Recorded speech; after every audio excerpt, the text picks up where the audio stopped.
This is not a story meant to entertain. It is a record preserved in the Puranas. Mahashivaratri is not celebrated because something pleasant happened. It is remembered because truth was tested, and even the gods were forced to bow. To understand why this night exists, we must return to a time when ego challenged reality itself. This is the complete Puranic story of why Mahashivaratri is celebrated. Before time was counted, before creation knew its creator, a single question shook the cosmos. Who is supreme? Even the greatest gods disagreed. Brahma, the creator of the universe, declared supremacy. Vishnu, the sustainer of existence, rejected the claim. The argument grew, the universe trembled, and then silence. From that silence emerged something unimaginable. Not a god with a form, not a weapon of power, but an endless pillar of fire. No beginning, no end. This was Shiva, revealing himself as the infinite Jyotirlinga. To understand this mystery, both gods chose their greatest strengths. Brahma chose intellect. He transformed into Hamsa, the divine swan, the symbol of supreme knowledge and discernment. With unimaginable speed, Brahma flew upward, believing wisdom could reach the highest truth. Vishnu chose power.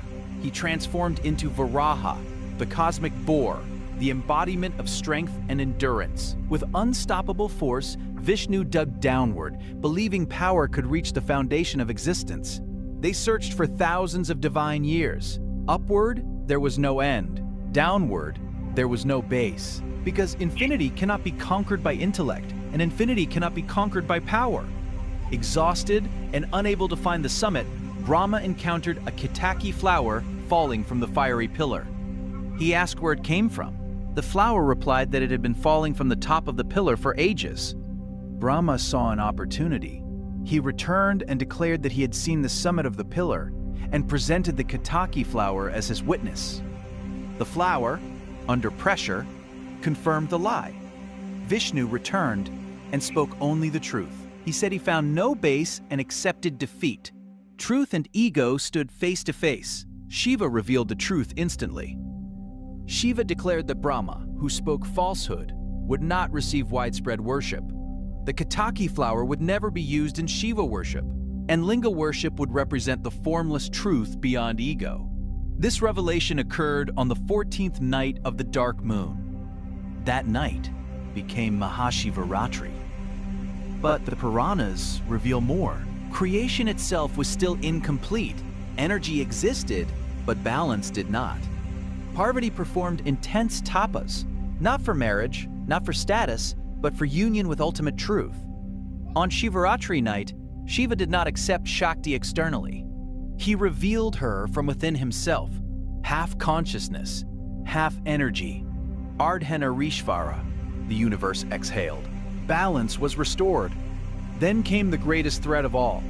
During the churning of the cosmic ocean, before nectar could appear, Halahala poison arose, capable of destroying all existence.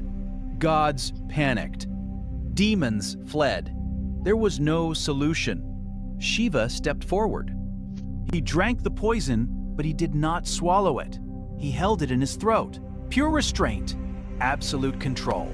The poison turned blue. That is why Shiva is called Neelkantha. This act also occurred on Shivaratri. Power is not destruction. Power is the ability to hold poison without becoming poison. On this same night, Shiva entered absolute stillness. No creation, no destruction, only awareness. The Puranas say the earth itself supports spiritual ascent on this night. That is why devotees fast, to discipline the body. That is why they stay awake, to sharpen awareness. That is why they pour water on the linga to cool inner turbulence. Not ritual. Alignment. Mahashivaratri is not about worshipping Shiva. Mahashivaratri is about becoming Shiva, still in chaos, balanced in extremes, detached from illusion, because liberation does not come from conquering the world. Liberation comes from mastering yourself. That is Shiva. That is the Puranas. That is Mahashivaratri. Har Har Mahadev. In the previous part, we understood why Mahashivaratri exists, how truth was tested, how ego collapsed, and why this night became sacred in the Puranas. But Sanatana Dharma never stops at stories. The next question is important. What should a human being actually do on Mahashivaratri? What is the correct way to observe this night, according to ritual, discipline, and science? Mahashivaratri is not only a religious observance, it is a scientifically aligned spiritual practice refined over thousands of years. On this night, the moon is near the new moon phase. External gravitational disturbance is minimal, and the human nervous system becomes naturally calmer. That is why Hindu Dharma emphasizes fasting, night vigil, and meditation on Shivaratri. When the body is kept light through fasting, digestion slows down. Energy moves toward the brain. Clarity increases. Emotional reactions reduce. Now, the most important practice of Shivaratri is Jagarana, staying awake through the night. Jagarana does not mean entertainment or restlessness. It means remaining consciously alert. Scientifically, nighttime wakefulness in silence shifts the brain into alpha and theta states, which support introspection and self-regulation. Spiritually, sleep represents unconsciousness, while Shiva represents pure awareness.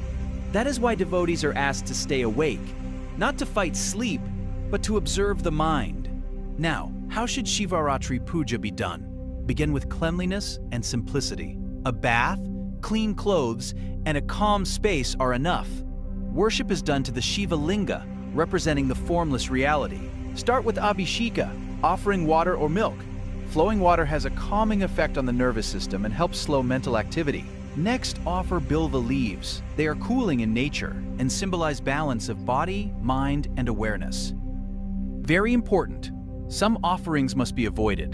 Ketaki flower must never be offered, as mentioned in the Puranas. Avoid thorny, broken, or overly intoxicating flowers. Then chant slowly, Om Namah Shivaya. Slow chanting extends the exhalation, calming the nervous system.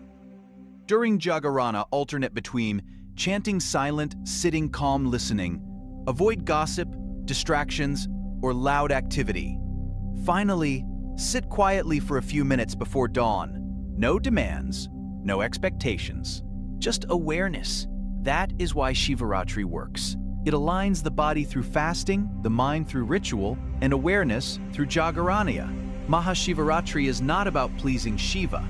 It is about becoming awake like Shiva. Thank you for watching. Please like, share, and subscribe for more inspiring spiritual stories. Har Har Mahadev.